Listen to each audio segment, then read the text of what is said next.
Professor Charlie Evans here with just a few very short remarks on the classical Mediterranean for the History 111 course, History of World Civ.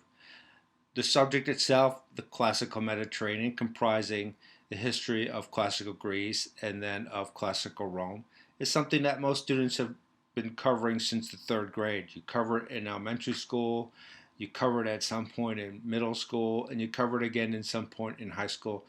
So I don't really feel the need to talk a long time on the classical Mediterranean just because you've been exposed to so much about it. You've read and you've been studying classical Greece. You've read and you've studied the Roman Empire, the history of both empires.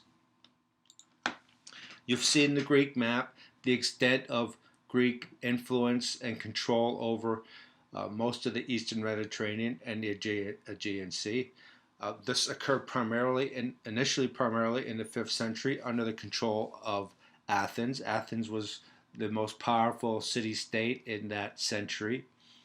And as Athens spread its trading and communication influence across the Aegean and Eastern Mediterranean, it became more and more powerful. But one thing to remember is that under Athens, it never had the infrastructure of the kind of empire that was later established by Alexander the Great in the Hellenistic period in really the 4th century BCE. And it never really was an empire like we would consider the Roman Empire of the 1st to 4th centuries of the Common Era.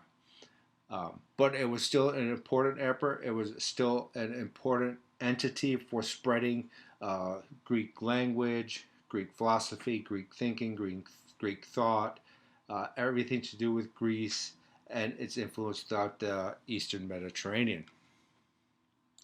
Now, the Roman Empire, of course, swallowed up what remained of the Greek Empire, of Greek Empire and Greek influence in the East, and Rome went on to create a much larger empire encompassing the whole Mediterranean basin, much of Western Europe, pieces of the Near East, and even parts of Eastern Europe.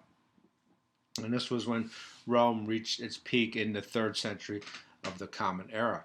By that time, Rome was an empire. It was ruled by a single man, by an emperor who considered himself to be a god, even though most Roman citizens wouldn't have considered him to be a god, but the assertion was there.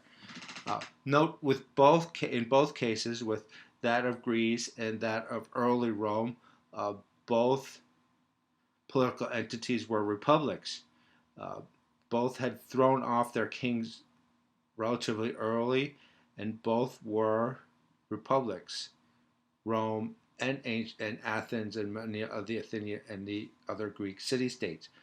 Rome only established the empire and the rule by one person with Julius Caesar, and then succeeded by Augustus. And so that's really only, let's take the year 0 as a good safe starting point for the empire.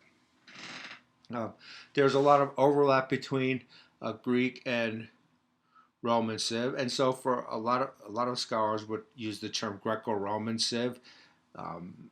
Similarities in religion, similarities in some aspects of philosophy and thought. And so what you've studied before about Greece and Rome going on to form kind of the basis of what would become Western Europe and Western Civ per se is really a valid point. There's not much else I want to say about Greco-Roman Civ. It was